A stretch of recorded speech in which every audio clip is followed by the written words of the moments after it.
This is the Cigar Snob podcast. I'm Nick Jiménez. The most recent issue of Cigar Snob includes a story about Aganorsa, the Nicaragua-based agriculture company that has become one of that country's most prolific growers of premium cigar tobacco, as well as respected manufacturers of premium cigars. So while I was in Nicaragua for that story, I interviewed Nick Melillo, the founder of Foundation Cigar Co. You can find some of his quotes in that story in the magazine. In this episode of the podcast, you'll hear the full interview with Nick, where we get into the company's beginnings, what's on the horizon for the product front, and what it's been like for him to transition from many years living in Estelí, Nicaragua, to life on the road in the U.S. with his own brand. Before we get into that interview, a word from this episode's sponsor, Safra Rum. At Cigar Snob magazine, we know that man cannot live on water alone, which is why we keep a healthy stockpile of Safra rum at the office. I'm Nick Jiménez, senior editor of Cigar Snob magazine, and I'm here to tell you that every time we crack open a bottle of Safra rum, we are impressed. In fact, I'm kind of hydrating with Safra rum right now. It's unlike anything else, in part because of Safra's small batch approach. They use only hand-cut sugarcane and process it into top-grade molasses, distill in column stills, and ferment in a proprietary locally grown yeast. The rum master then ages the virgin rum in carefully selected bourbon oak casks.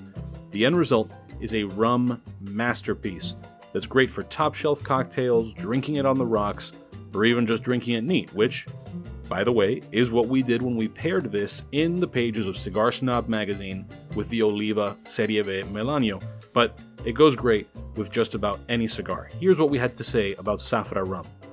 Quote, the rum introduces smooth, honey, caramel, and molasses flavors that start to complement the coffee, chocolate, and spice from the cigar.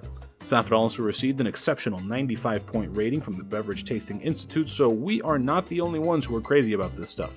It's just another one of their prestigious awards.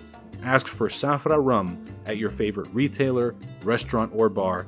Make sure you follow them on Facebook and Instagram at Safra Rum. That's Z-A-F-R-A Rum. Safra Rum. Always drink responsibly, and remember that there is no rum without Safra. All right, and now here is that interview with Nick Melillo. So we're here. We're here at Tabsa. Great place to be. One of my favorite places to be. Yeah. Tell me a little bit about, I think especially people who are into the podcast are going to be disproportionately people who are online and in social media and are in that way probably have come across the brand. But tell me a little bit about Foundation and what your vision for all of this was at the very beginning. Has it changed at all in the time that you've been at it? Yeah, so Foundation we launched at the IPCBR show in July of 2015. And I, having lived here in Nicaragua since 2003, not being on the sales and distribution side, it was very important for me to express my love for Nicaragua.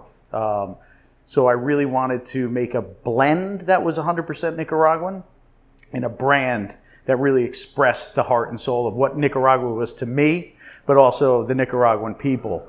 And that was the start at the IPCPR. And I knew, having worked with Aganorsa, Tabsa since 2003, I purchased a lot of tobacco over the years from Aganorsa. And so I was very familiar with the tobacco. Dion from Illusion is a good friend of mine, and I was very familiar with his cigars coming out of Tabsa. And I knew in order to make a 100% Nicaraguan cigar, the key to that was going to be, of course, the fillers, the binders, but the wrapper.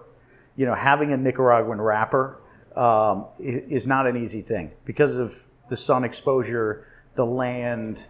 Wrappers are generally coming from Ecuador, from Mexico, from other parts of the country. And I knew the team here at Tabsa and Aganorsa had been working on growing wrapper for many, many years.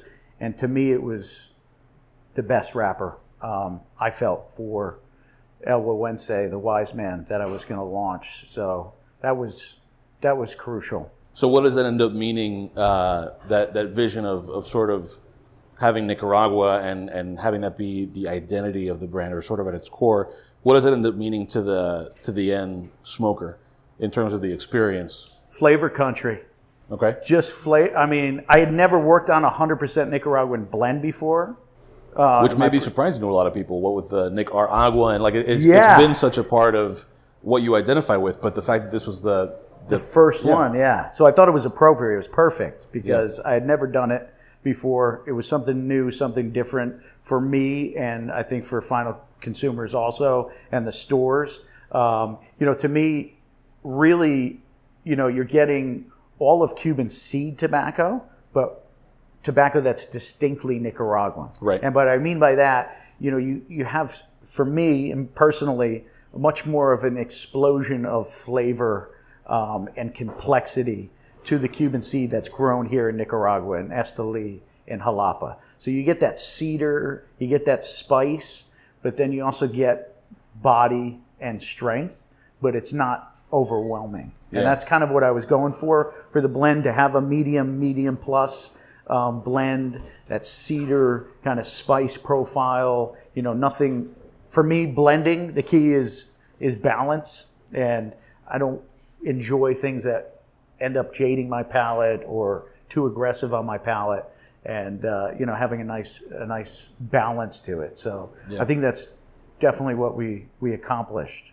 So, sorry, go ahead. No, go ahead. Oh, I was just going to say, we talked a little bit about you mentioned the tobacco itself. Mm-hmm. How would you characterize the working relationship with Tabsa and with Eduardo? And in other words, why here? What is it about this factory, aside from the raw material, that makes you feel like this was the... Well, the team here. The team, Eduardo I've known, again, since 2003. So we've all had a relationship for many years. Yep. And, not only in a business relationship, but as you see yesterday, dining together and roasting pigs. And, I've had the pleasure of getting to know Max more, and Max, became very involved in the operation.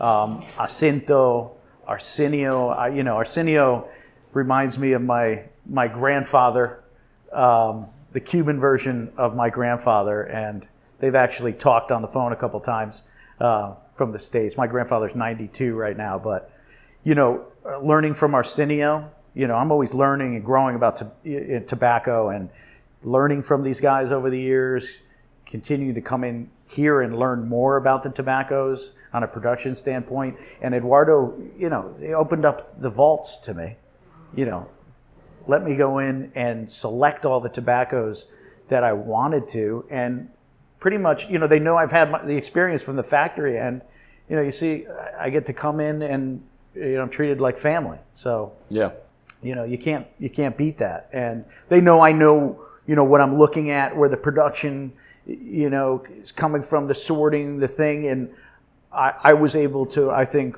also contribute, to some things here at the factory too that I was doing, because everybody does something different. So it just has been natural. And for me, that was key. You know what I mean?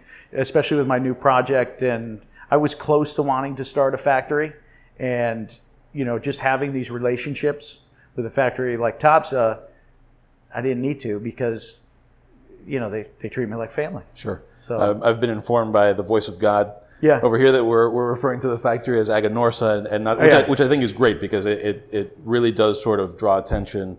We were kind of joking around yesterday about how convoluted all the factory names are, and it's tough to keep track of some of the acronym alphabet soup. So the factory is Aganorsa, which also deals with Aganorsa tobacco. Okay. So I'm going to eliminate Tabsa from my vocabulary? I guess so. All right. Jefe. Right, Jefe has spoken. But I like it, by the way. I think it's a great idea. It's and I think it really, especially considering that that's sort of the core of the identity of everything that happens here. And if I can interject, having Terrence right here, which is, I think, an amazing addition to the team, is to bring that under, the name of Aganorsa, because that I think that's key, and I think that's maybe one of his main roles here, is to bring it under, because it's, the marketplace is confusing as it, you walk into a humidor. So, there's been a lot of names over the years, Tropical, Aganorsa, Topsa, all that. So Aganorsa is, it's key because it's the roots of the company is this amazing tobacco that's being grown here in Nicaragua. So sure. So with Foundation, you sort of introduced new roles into your life in cigars, namely, you've got the U.S. side. Got to sell these things. Yeah. Huh? So what's that been like? Because you were in Estelí for a long time, and what's it been like, sort of transitioning to? It's been a learning experience, and I'm still learning a lot. Again, for me, anything you're doing for a long period of time, I come from the store from the 90s, and the market has changed so much since that time. But I'm learning a lot, listening a lot, learning the stores. A lot of these stores I've never seen, only at the IPCPR. They would see me once a year, maybe. So I've had relationships, but they're learning more about, my background, my history, and about the company more and more. And it's been great. I mean, I love besides being around tobacco, the production floor near Pilones, I light up when I'm in a humidor. So It's been great to visit a lot of these stores that I've heard about, known about, never seen before, and really go in and meet people, shake people's hands, and learn more about the distribution and sales of cigars. And so when you say that things have changed since the 90s, what are some of the starkest differences, especially as it relates to the smoker's experience of being a consumer of cigars? Yeah, I think there's there's many more brands. When you walk into a humidor, it can be pretty overwhelming. One of the things I always said to myself about, the bands of cigars, why are the bands of cigars so big these days? And then it hit me, when you walk into a humidor, you want it to jump out and to hit you because there's so much on the shelves. The boutique, this idea of boutique whatever brands. That means anymore, right? And, it's interesting because I was talking about it with someone, and boutique, there's no defined word to it. Yeah. But if you look at our industry in the whole realm of the tobacco pie, between machine-mades and handmades, machine-made market is 13 billion units. Yeah. Roughly. Yeah, it's nuts. Handmade is between Nicaragua, Honduras, and the Dominican is 320 million units. Our industry is boutique in that sense because it's 2% of the whole.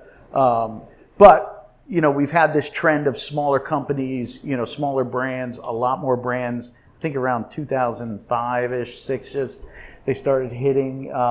It's been interesting to see those brands grow and retailers take to a lot of those brands, because in my day, a lot of the humidors were General, Altalis, some of the larger companies. Yeah. And I've seen a definite shift, to a lot more smaller brands throughout the country. So now that you're more engaged on that side and you're interacting with smokers more face to face, are there any bits of feedback or any things that you've picked up from that you might not have picked up without being there in the flesh, talking to the people who are smoking your cigars? Yeah, definitely. I mean, I think the basis of just sales in general and the different types of smokers I've been exposed to more, because a lot of times, I'm exposed to smokers that are more into reading about cigars, blogging about cigars, reading magazines, and then, meeting a lot of smokers that, come in, buy their cigars, and then they're out of the store. Yeah. So that, I don't know if that answered your question. Yeah, sort of. Yeah. Sort of, yeah. It'll do. I'm trying to think. There's so many little things that have become big things that have been learning experiences. The different types of stores, the different types of tobacconists has been interesting to learn about. Between stores that just have kind of people behind the counter, not so knowledgeable, to, stores that every person that walks into the humidor, somebody goes into the humidor with them. Right, yeah. And we run into that all the time. And we're seeing a whole wide variety of that kind of thing when we travel around the country, working on travel stories especially, but a lot of that involves going to different kinds of lounges and stores. And there's a really wide variety of experiences that the smoker has walking in and out of the store. Every place is unique, which strikes me a lot. Every store I go to, there is a uniqueness to the store, whether it be the sizes that people are smoking, the blends that people are smoking, the style of the store. It's really cool. I mean, to see there's some really amazing, tobacco shops around the country that have a lot of character. Having started on the store side, is there anything that you've seen, without necessarily calling somebody out for doing something wrong, or is there something that you think, like, I wish I saw more of this in cigar shops and lounges, whether that's an aspect of the service or something about the way service to me is key. You know what I mean? The service of getting from behind the counter and going into the humidor with every customer, and that personal service to me is key, and knowledge and education of the brands. Sure. I mean, that is, of course, the ambiance of the store and whatnot, but that's what tobacconists are for. You know what I mean? You can go and buy stuff, via computer and whatnot, but the tobacconist is there for education and, to know their product. Yeah. And there are certain stores that, they're just on their, can we swear on this show? Yeah. They're on their shit. You know what I mean? They know, they're there to educate and help their customers. Because it's a difference between somebody coming in and say they're especially newer smokers. It could be very overwhelming to be in this industry. Yeah. And if you get people that are, kind of snobby about knowledge, or I know this more than you, it's intimidating to smokers, I think, to get into the cigars more. So for me, it's key to have a welcoming environment and educating people, on a basic level. But you got a basics, somebody that's coming in for the first time, what that person recommends to that client can completely drive them into smoking or not. You know what I mean? If you get a new smoker coming in and then you hit them with a, double ligero something, and they smoke it, and then they're going to think that's what cigars taste like. Yeah. And they might not pick up a cigar again. And I think especially now that there's so much digital media that's consumed by people who smoke frequently, if you're a new smoker, I think like any other product, your first instinct now is probably to look online, and what you're doing is you're consuming a lot of media produced by people with more seasoned palates. And they're not speaking to you. And then if you're guiding yourself by, say, a top 25 list, how much stuff on the top 25 list would you recommend to somebody smoking their first cigar? Exactly. Yeah. It's all everybody has a different palate. Right. Everybody takes strength. I've met new smokers that want, the Wise Man Maduro, and they want more, and then other new smokers, they want something very light. Yeah. You know what I mean? So everybody, I think, has it's a different preference, and it's finding out what you like. Exactly. Yeah. So just to kind of round things out, unless there's something we haven't touched on that you want to touch on, what would you say is on the horizon for Foundation? For me right now is continuing to build. I made brands like Wawense, the Wise Man Maduro. They're very rich in history, and there's a lot of depth to these brands because I wanted to make brands that are going to be around 20 years from now. So for me is going to be the continuing building of these brands and visiting stores and really educating, the stores and final consumers more and more. This is never going to stop for me. Yeah. You know what I mean? It's the constant education. So once people learn about the blends and the brands, your mind opens up, and it's a completely different smoking experience. We also have, some little treats here and there coming out. I think you'll see a Wise Man Maduro Lancero. You think? Coming out. I think so. Yeah, I think so. Maybe possibly. It's all about having the right product and it being right, because, so... Yeah. If it's right, it's right. It's like the Wise Man Maduro. I remember the first, kind of what the cigar is going to be like off the production floor, right? Especially if you have the experience of being down here and smoking cigars fresh, right? For me, my opinion, you never really know until it's had that aging time, 90 days. You know, that moisture from the production floor is sort of, gone down. So when I smoked the Wise Man Maduro off the floor, I was like, man, this is really tasty. But let me see. Aged out. I was actually in New York with a friend. He said, try this. It's the first time I smoked one with that amount of 90 days aging time. Lit it up. He lit it up. Smoking it. He was looking at me. I was looking at him. His eyes start, getting really wide. My eyes start getting, I said, you smoking what I'm smoking right now? He said, man, this is fucking incredible. Yeah. This is off the wall. So it was right. Yeah. So that's on the way. It's on the way. Maybe kind of, sort of. Lancero. Yeah. We're gonna be working on the soft box press Lancero. Nice. Yeah. Watch out. All right, cool. With that, thanks for having me. Yeah, thank you. This is great. It's Nick squared. That's right, Nick squared. If only there were a video, people wouldn't know what to do here. We got to take a picture. Yeah. All right, thanks to Nick for taking the time to do that interview, and to the people at Aganorsa who hosted me on my trip to Estelí. Nick and I recorded that interview in the Aganorsa factory conference room, where I was treated to an unreasonable amount of espresso and cookies. If you enjoyed that chat, you should look out for the next issue of Cigar Snob magazine for a story on Aganorsa tobacco and cigars. Also look at past episodes of this podcast for an interview with Aganorsa founder Eduardo Fernandez. That is specifically episode 20. As always, thank you for listening to the Cigar Snob podcast. Make sure you subscribe on Apple Podcasts, Google Play Music, Stitcher, or SoundCloud. Rate and review us while you're there. You can also find episodes of the podcast at cigarsnobmag.com/podcast. Share this episode with friends and fellow smokers who you think might be interested in this story. If you're a social media person, you can find us on Instagram, Twitter, and Facebook. Just search for Cigar Snob Mag.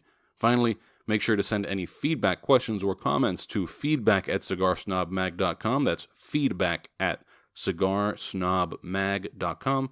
We might just respond to you right here on the podcast or in the pages of Cigar Snob magazine. Thank you for listening. Until next time, I'm Nick Jiménez, and this is the Cigar Snob Podcast. At Cigar Snob magazine, we know that man cannot live on water alone, which is why we keep a healthy stockpile of Safra rum at the office. I'm Nick Jiménez, senior editor of Cigar Snob magazine, and I'm here to tell you that every time we crack open a bottle of Safra rum, we are impressed. In fact, I'm kind of hydrating with Safra rum right now. It's unlike anything else, in part because of Safra's small batch approach. They use only hand-cut sugarcane and process it into top-grade molasses, distill in column stills, and ferment in a proprietary locally grown yeast. The rum master then ages the virgin rum in carefully selected bourbon oak casks.